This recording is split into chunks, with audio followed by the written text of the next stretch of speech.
Hi, everyone. So I'm still in a rainy UK.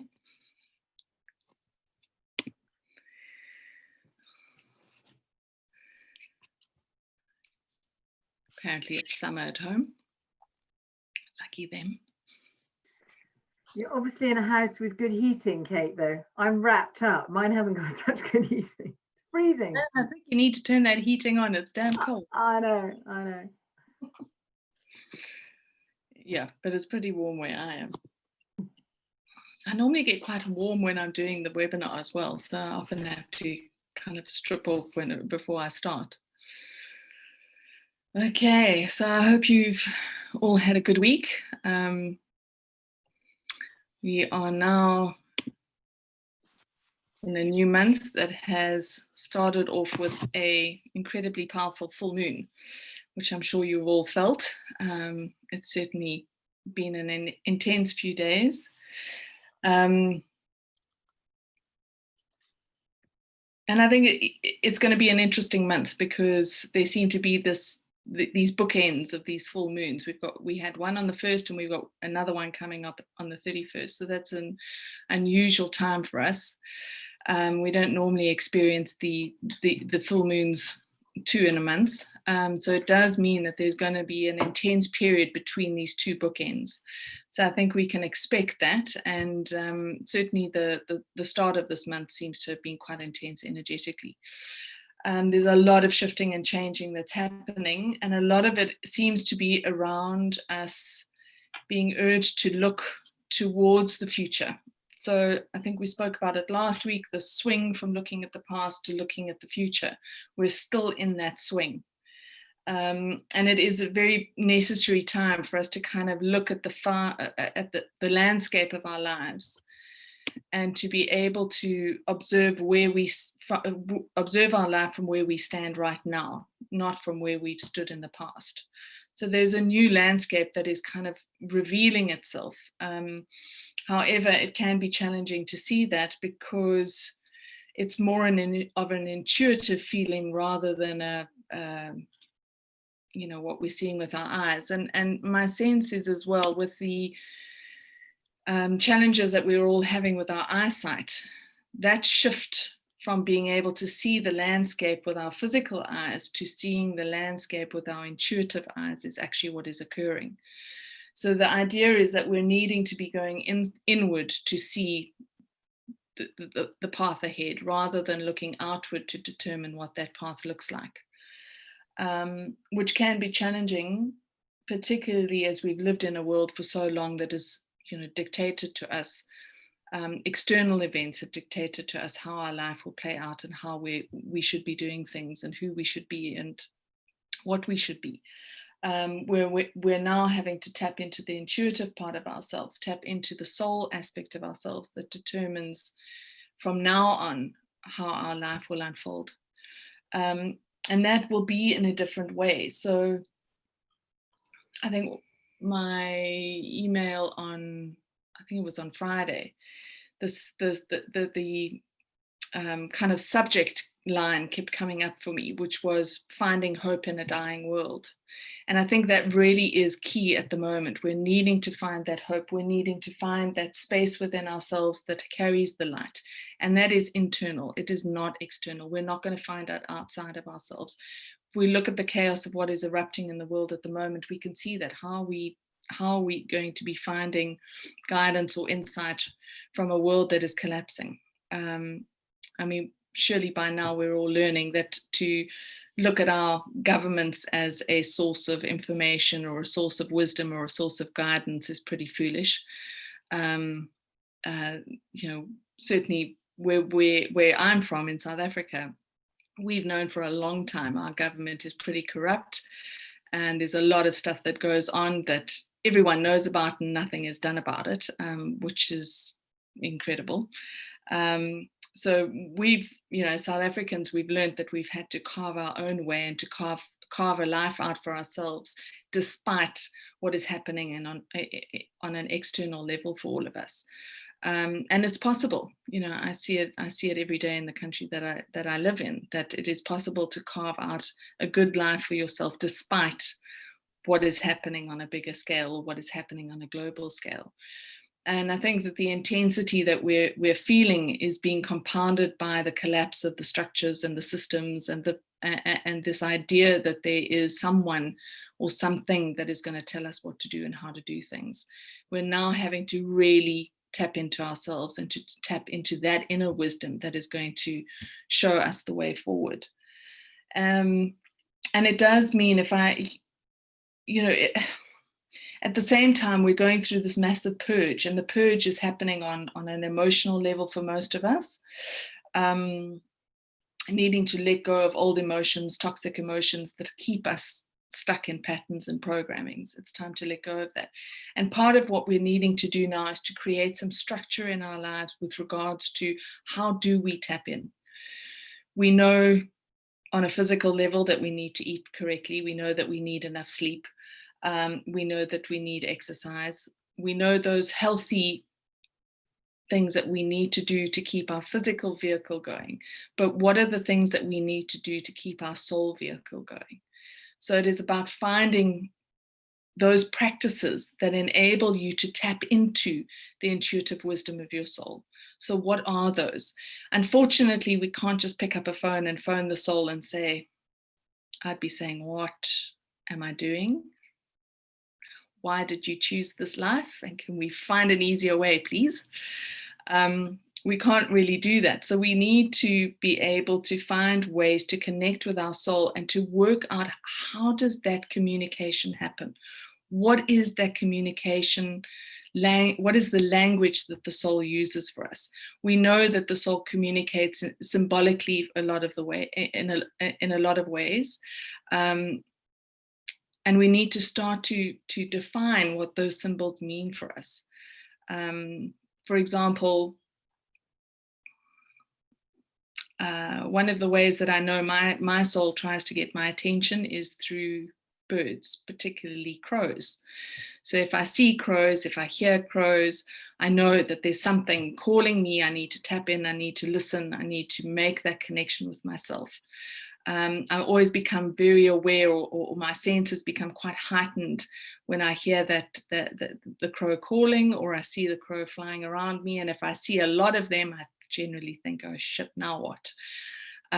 So I've learned to determine when the signs are coming at me and what those signs represent and what they mean to me. So we need to actively start engaging in those ways so that we can start understanding what is it that our soul is telling us. How is our soul communicating, and what is the guidance that we're being given? Because the landscape that we're stepping into, the world that we're stepping into, is not a world that we know. We understand and have learned to function in the world in the past. We've learned to understand and function in the programs and the patterning and the systems and the structures. But as those fall away, we have nothing left. And we can't cling on to the old ways of doing things. We have to find new ways of doing things. So that means, as within ourselves, we also need to find new ways of being able to connect with ourselves, connecting with our soul in a different way. So make it a daily practice of whatever it is that you need to do. And I've mentioned before, I do meditate, but it's a stop-start kind of process, and I generally have to do a guided meditation so I can shut my mind up and allow myself to move into that space. So I've learned ways of getting around that kind of monkey mind and that overthinking. But one of the ways that I do find that I'm able to connect with myself in a deeper way is being in nature.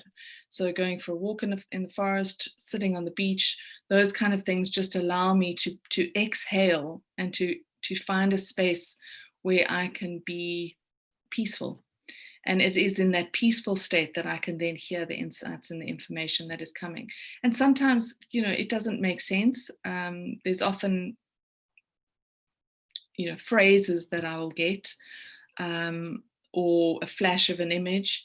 What I've learned to do is to write those down, and to just keep an eye out for the next piece of the puzzle that is given to me. Sometimes we are lucky enough if we are able to get into a deeper state of relaxation and to find that peaceful space within ourselves, we can actually get real guidance. But it takes practice, and it's practice about literally opening the door. We've got to keep learning how to open this door to our soul so that we can actually access the insight. And we need to be the ones that step forward to do that. Unfortunately, it's not going to come to us unless we make the effort and create the space to do that. So it is important, and that's the guidance for this week, is to try and find ways of connecting to yourself, ways of connecting to your own inner guidance. If there are questions or clarity that you're needing, write it down before you go into meditation or you spend time in that peaceful space. Often if we write down the question and then go into that space, the information and the insight will come, and the answers to that question will come while we're in that space.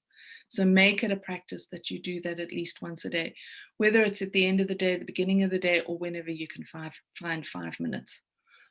It doesn't have to be an hour. It doesn't have to be 45 minutes.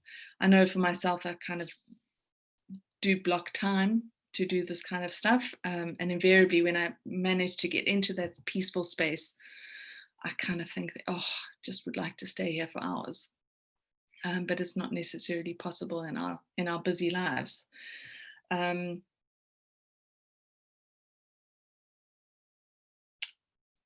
an unconscious level, what I'm feeling and what I'm seeing for all of us is that we are definitely making progress.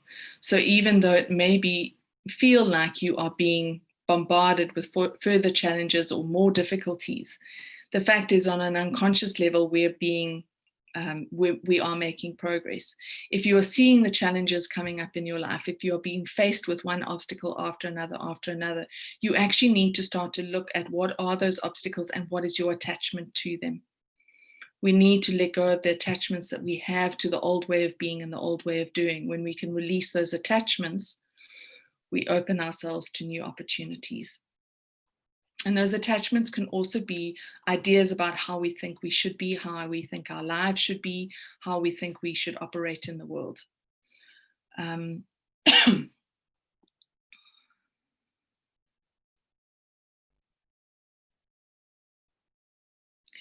What I am sensing as well is that we are moving. October and November and moving into December is going to be intense. There's a lot of energetic shifting that is happening. There's a profound transformational opportunity that we have that is coming in December around the solstice time, so just before Christmas. I know that astrologically there's some events that are happening. There's also an eclipse. And it is going to be a powerful opportunity for us to really shift into a new space. So a lot of what is coming up now is preparing us for that time.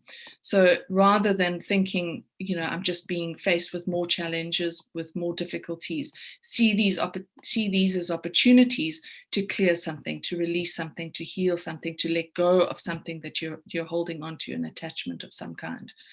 And that might be a place, a people, things, ideas, thoughts, old programmings, old patterning.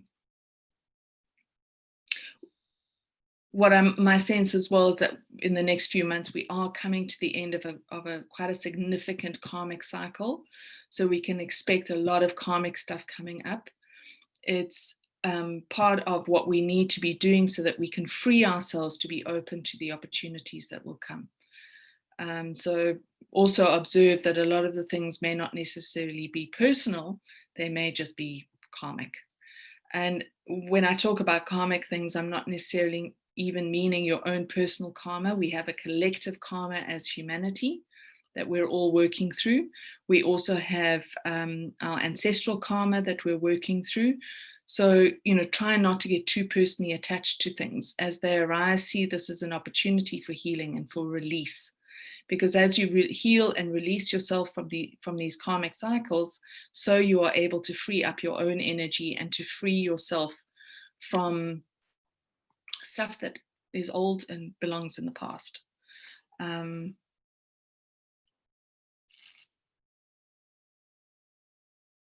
Anyone have anything to share, or any questions about what I've just said?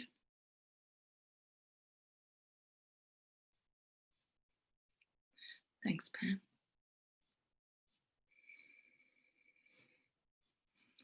Okay. Hi, Kate. Hi, Nancy. Things are crazy here in the United States, but I've kept myself in a really pretty small bubble, as I've said before in this group. And but long story short, Friday, my best friend's daughter tested positive for the COVID. Unfortunately, I was with not the daughter who tested, but with her mother a few times last week. So I'm testing tomorrow. I think I'm fine. But I was kind of laughing at the fact that I heard about it Friday. By the end of the day, it's amazing how many symptoms you can manifest in your head in one 12-hour period. And I finally, at the end of the day, went, first of all, you're an empath. And all the stuff about the president and all the other people I was watching on TV. And I'm like, tune out all the other stuff and let go of the fear, because like I said, I'm looking at the symptoms going, oh, well, maybe I have that. Well, maybe I have that. And then I said, go to bed tonight, let it go, and wake up tomorrow feeling fine, which I did. But it was actually an interesting exercise of how much your mind can drive. And I'm not a hypochondriac.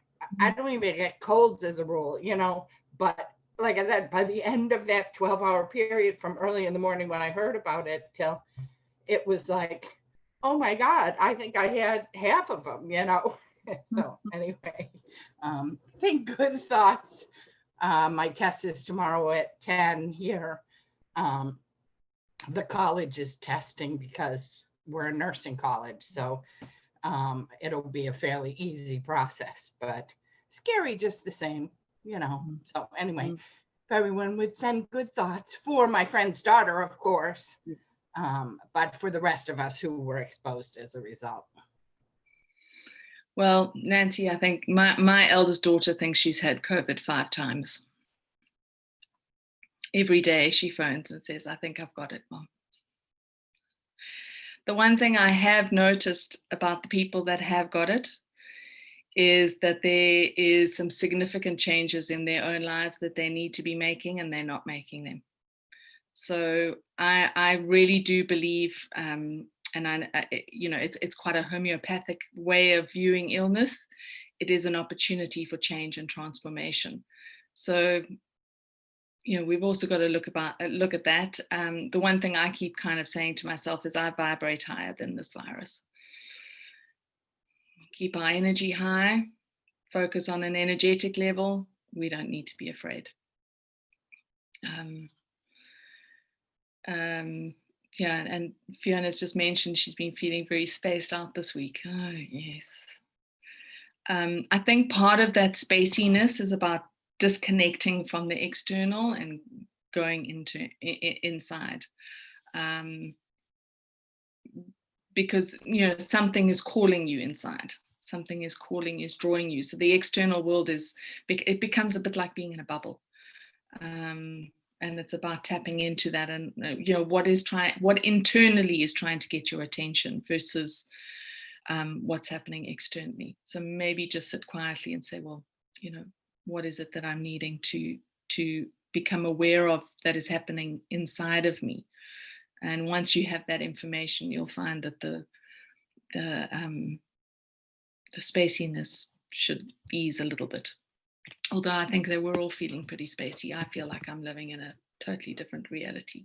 I mean, I know I'm not at home, so there is that, but it does feel like I'm kind of looking at the world through this bubble. And maybe that's not a bad thing, kind of disconnect us and keep us almost protected from the drama of what is happening in the world and the chaos and the fear.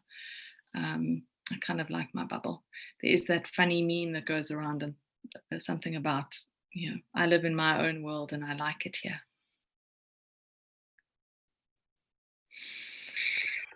I have a question, Kate. Anita. In terms of what you were talking about, in terms of, letting go of the past and starting to look towards the future, as someone, I mean, and I'm kind of allergic to looking to the future because of, I'm sort of slightly terrified actually of attaching to future outcomes, which has always been, and I'm much better than I've ever been with it in my life. So I'm almost quite, I guess I'm wanting to understand.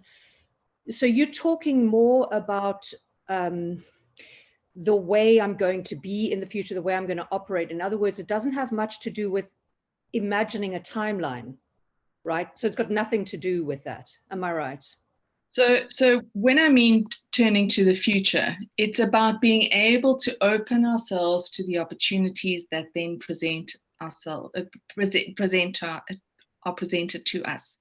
So if we look at, all these teachings around manifestation, most of which I disagree with. Yeah. Because the idea of manifestation that is taught to us is that we determine, this is what I want and this is what I'm going to go for, and this is how I'm going to make things happen. When what we're needing to be doing is to step into a place where we open to the plan that is already in place for our lives, the soul plan that we have. If we look at it from a perspective of, my human self cannot conceive of how wonderful or how great or how fantastic my life could be, because my human self is basing my idea of my future from the past. So my experiences of the past, which have been difficult, challenging, traumatic, painful, etc., influence my human thinking. Whereas our soul does not live from that place. Our soul lives from a space of saying, the past is something that we've experienced in order to learn, to grow, and to heal. The future is something that I have determined from a soul perspective that with that learning and growth and healing, I will move into a space of joy. I will move into a space of openness and abundance. How that looks is determined by the blueprint that your soul has for this life. The patterning of the past is not what we are needing to recreate. So it's not about looking to the future and determining, okay, this is how I'm going to be, this is what I need to be doing, this is what it looks like. It's more just an opening to what is going to come to me that can be joyful, what can come to me that I need, that my soul needs in order to expand and to evolve and to grow. Does that make better sense? But then as you say that, so when you say what can come to me, does that involve like a visualization or no? So it's like the unknowable and it's almost like feeling the unknowable coming towards you, but you just know that it's positive and it's full of joy. And well, it's almost like rather than determining and taking the steps forward, you wait for it to come to you. This is what's being presented to me in the moment. This is what I'm being shown in the moment. This is what I'm being given in the moment, rather than trying to determine what that looks like and then step into it. Does that make sense? Yeah, it does. Thank you. Yeah. And it's almost like you open yourself to it and you magnetize yourself, magnetize the things that need to come to you rather than actively stepping into it. Okay. Yeah, thank you. That clarified? Okay. Yeah, thank you.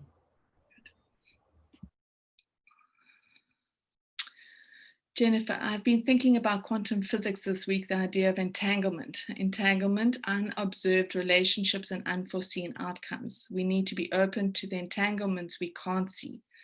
Yes, I agree. Not that I understand quantum physics, mind you, I was guided to look at it. I agree. What we've learned to do in the past is to focus on something and to go for it, which actually creates a kind of tunnel vision. So we miss out the opportunities. My life has been so unpredictable, and the journeys I've been on and the places I've been taken to, I would never, ever have been able to imagine.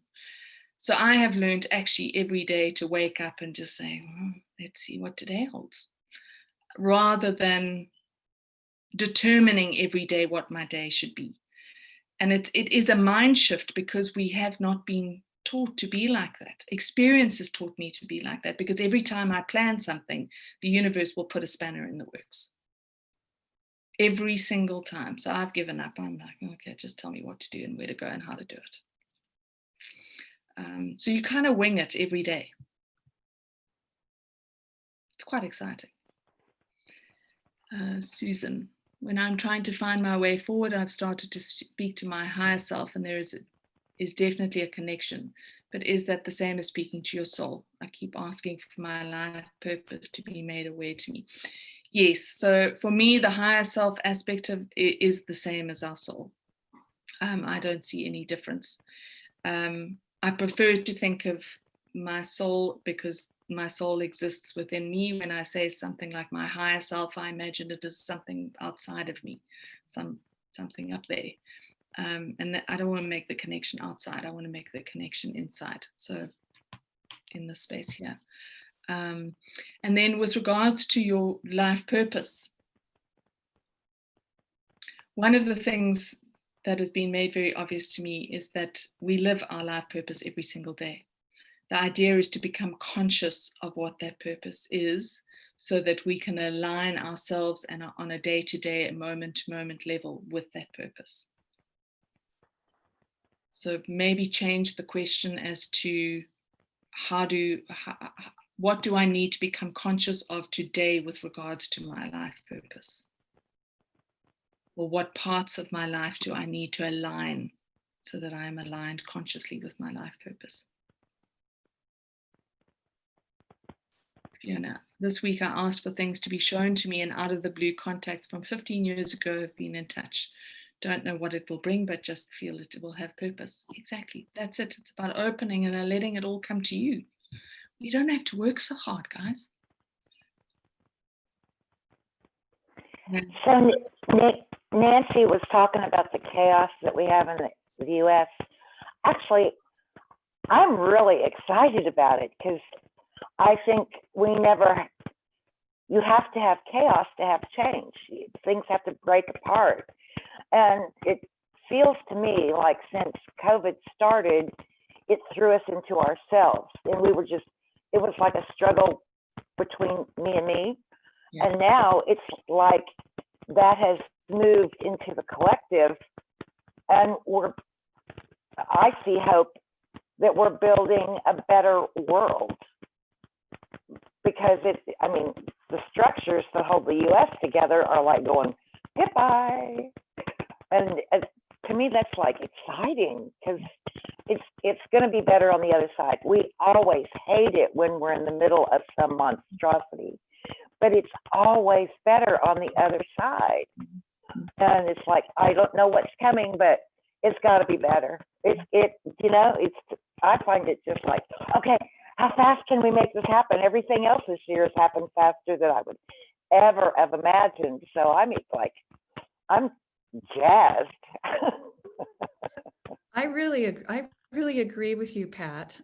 As I was looking at this quantum physics thing, I actually looked up a journal and I just laughed out loud. This is an academic journal, the title of which was Chaos, an interdisciplinary journal of nonlinear science.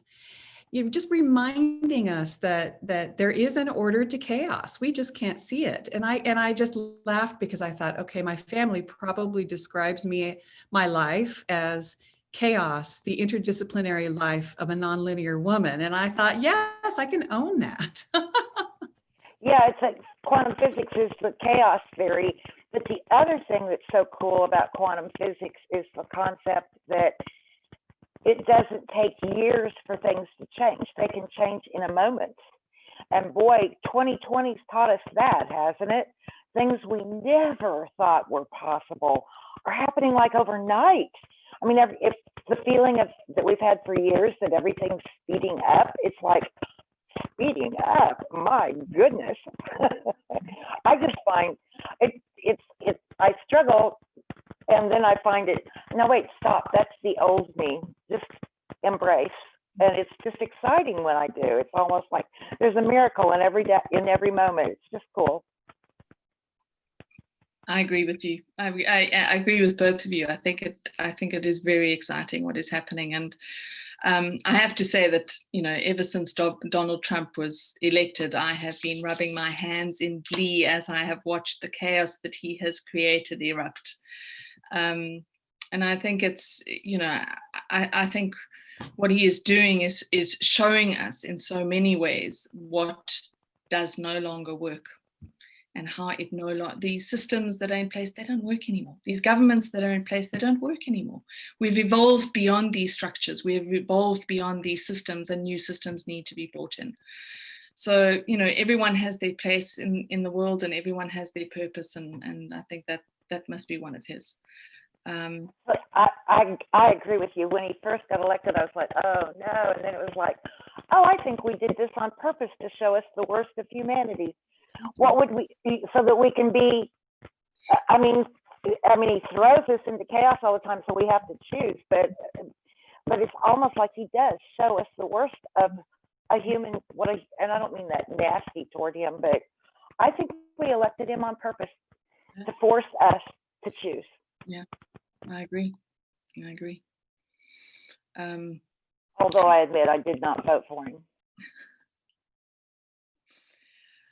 I agree. I think it's an important element that we need to take into consideration, and it's also teaching us non-attachment. We can't be attached to the chaos, because otherwise we just get sucked into it. And we really are learning to step away from it and to observe the bigger picture of what is unfolding, rather than get caught up in the details of it.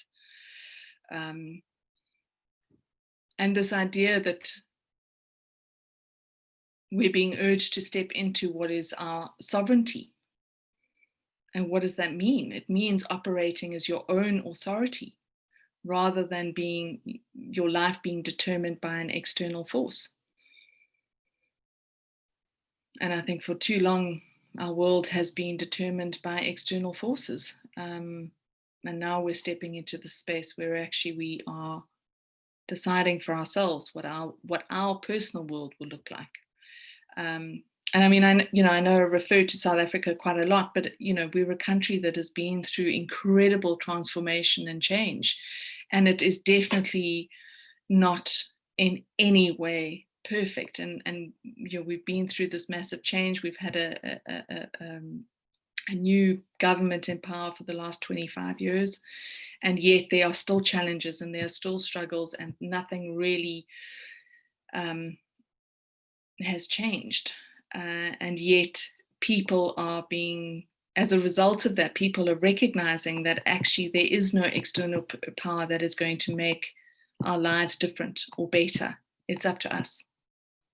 It's up to us as each individual. And when we can start doing that for ourselves on an individual level, we can start doing that for our communities. And once we are empowered enough to be able to do that, that's when the change will really start to happen. And I think one of the things that, having worked with what we termed previously disadvantaged people in poorer communities in Cape Town, one of the things that I came away from in that work was that unless you have hope, nothing will change. Your life will never change. And it is the key. And you have to have that. And it's not hope in something or someone else. It's just hope that you can create a better life for yourself.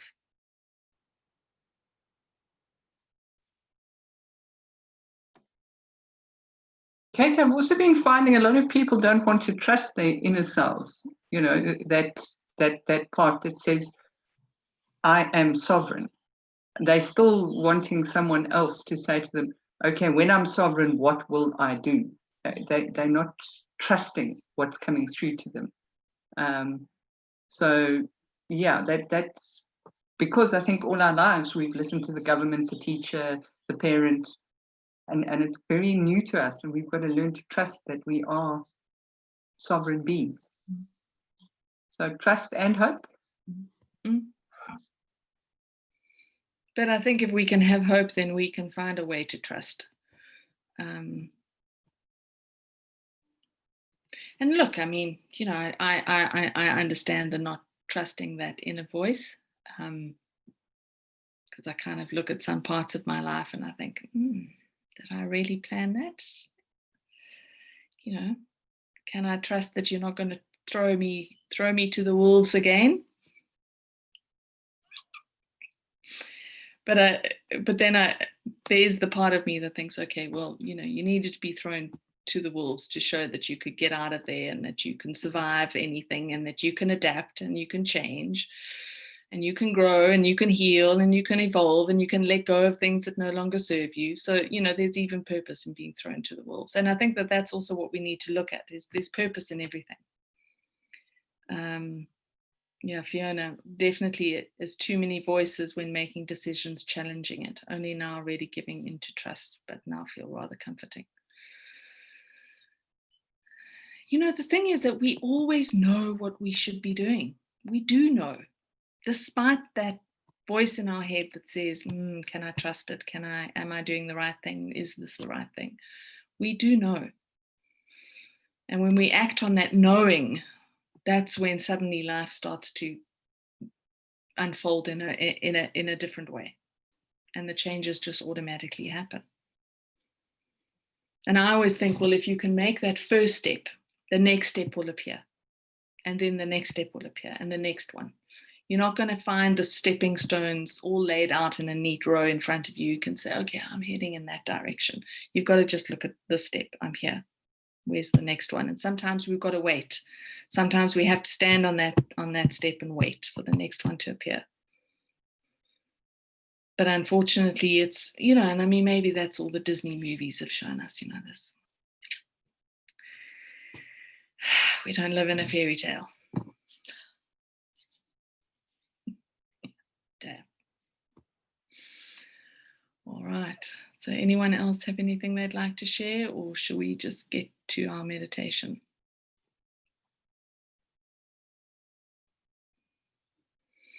Okay. How are you doing, Kate? I mean, you've really gone through a lot in the last couple of weeks. Are you doing okay? Yeah. I thought about it a little bit this afternoon, and I'm actually doing surprisingly well, considering.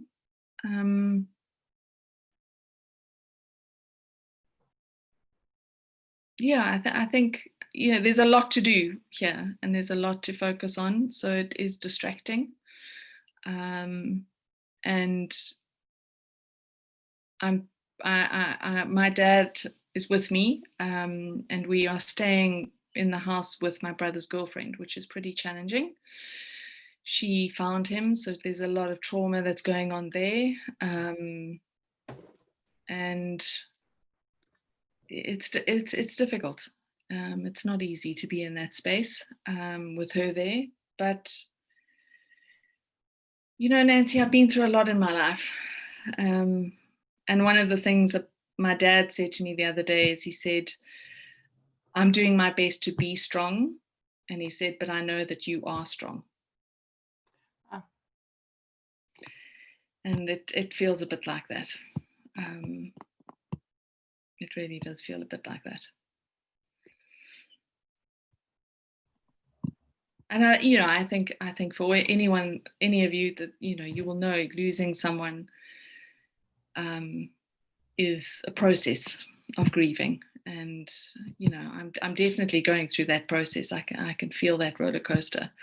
A lot of it is quietly muttering under my breath at my brother for leaving such a mess for me to sort out.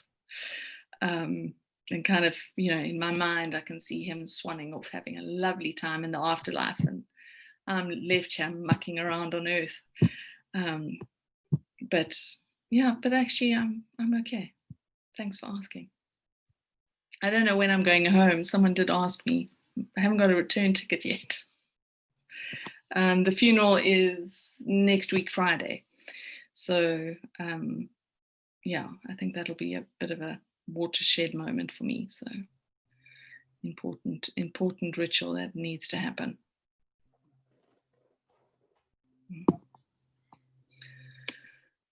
Okay.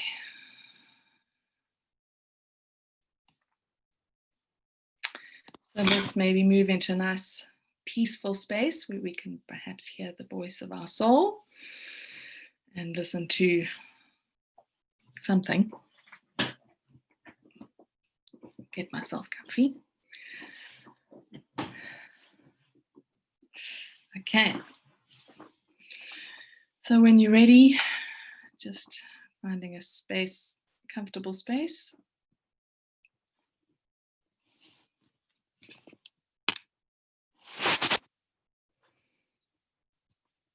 And then closing your eyes and just drawing your awareness into your breath, into your breathing.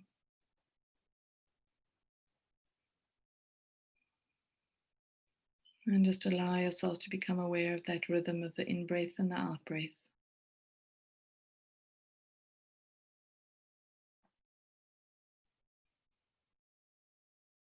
And allow the out-breath to be an opportunity for your body to relax and to let go.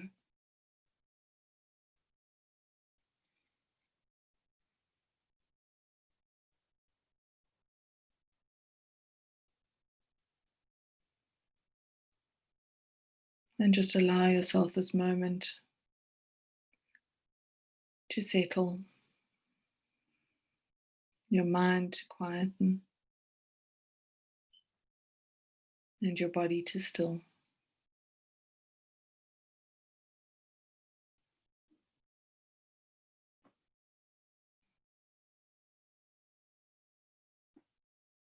Just allow your shoulders to drop, letting go of any tension that you're holding in your shoulders.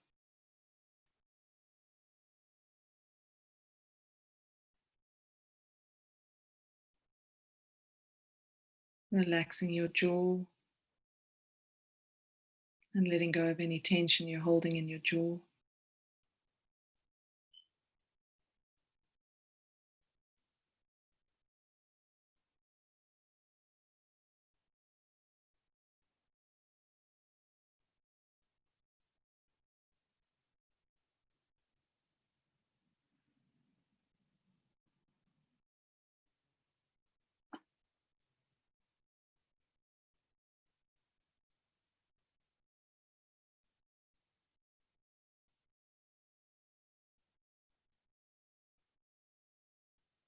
And then if you can, just focus with every in-breath. Just focus on the word peace. So with every breath in, you are breathing in peace. And with every exhale, you're releasing fear. So breathe in peace and exhale fear.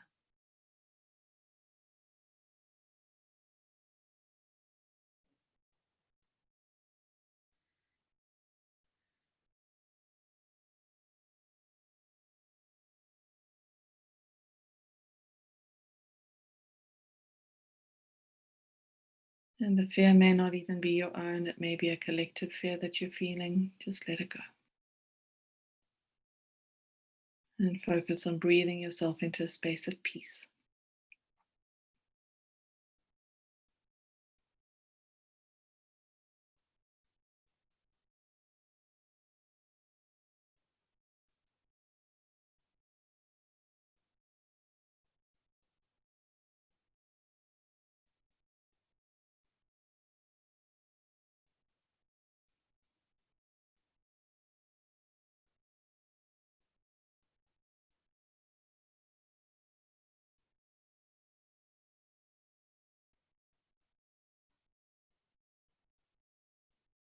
And then when you're ready, just allowing your awareness to drop down and into your heart center.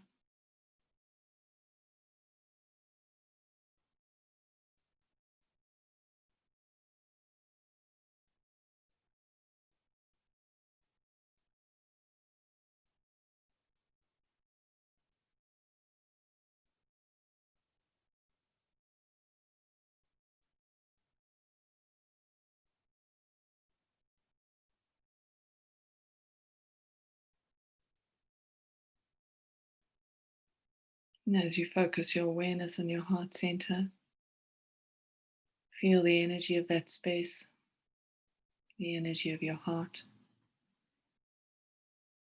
expanding. Feel your heart opening.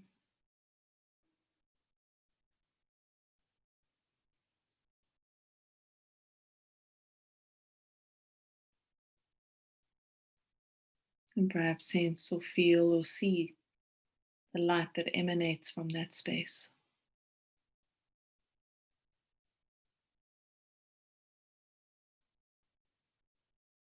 And allow this light to flow in and around you.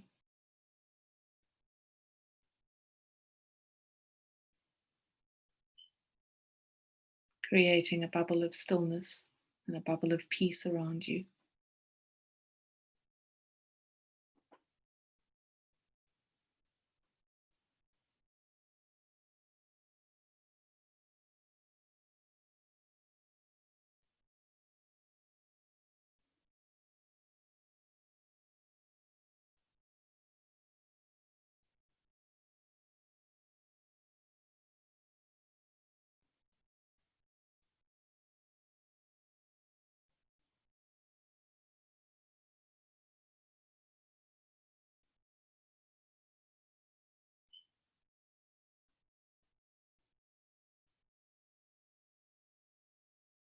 Allow this light now to cleanse and to clear your energy field,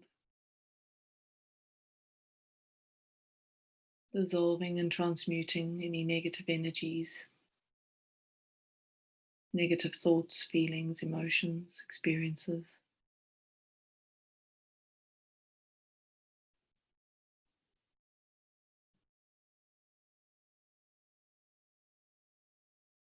As those negative energies are transmuted and dissolved, feel a lightness.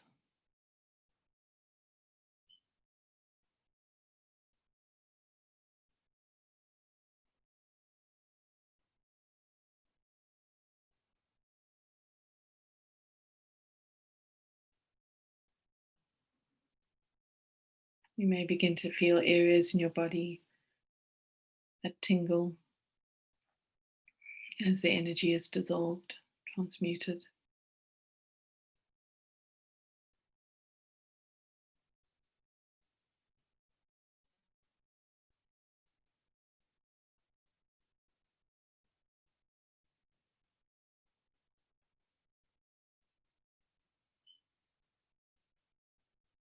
And allow this bubble and this space to become a place of peace and power and love.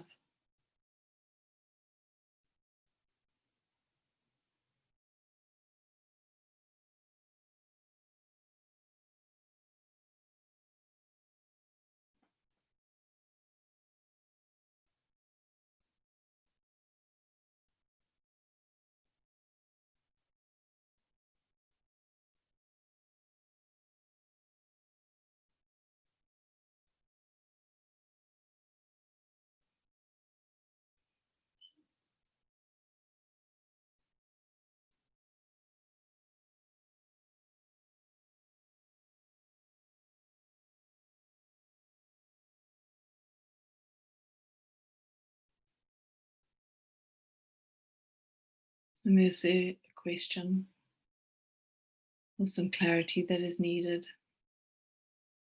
Just allow that question to arise in your mind now. And allow yourself to feel the answer.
And then when you're ready, just bringing your awareness and your intention back into this space and into this time.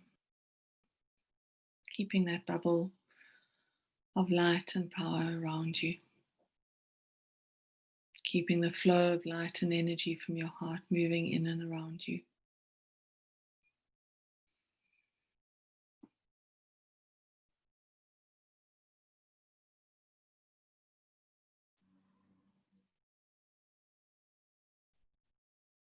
Draw your awareness back into the moment, into your body.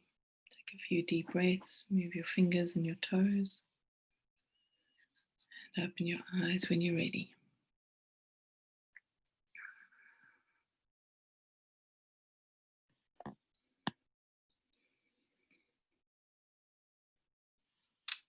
I hope that was good. One of the insights that came while I was being quiet was that this is not meant to be a comfortable time. That every time you get comfy, the universe is going to tip you out of that chair. So don't expect it to be comfortable. It is challenging because things are moving and things are changing. So just remember that. But it's an exciting place. There's lots to look forward to. And I think if we can hang on to that, that no matter how challenging it is, we're moving into a different world, into a different space. And for a lot of us, we've been preparing for this time our entire lives. Everything that we've experienced to this moment has been preparing us for now. So we can do it, we can get through it, and we're going to be celebrating on the other side.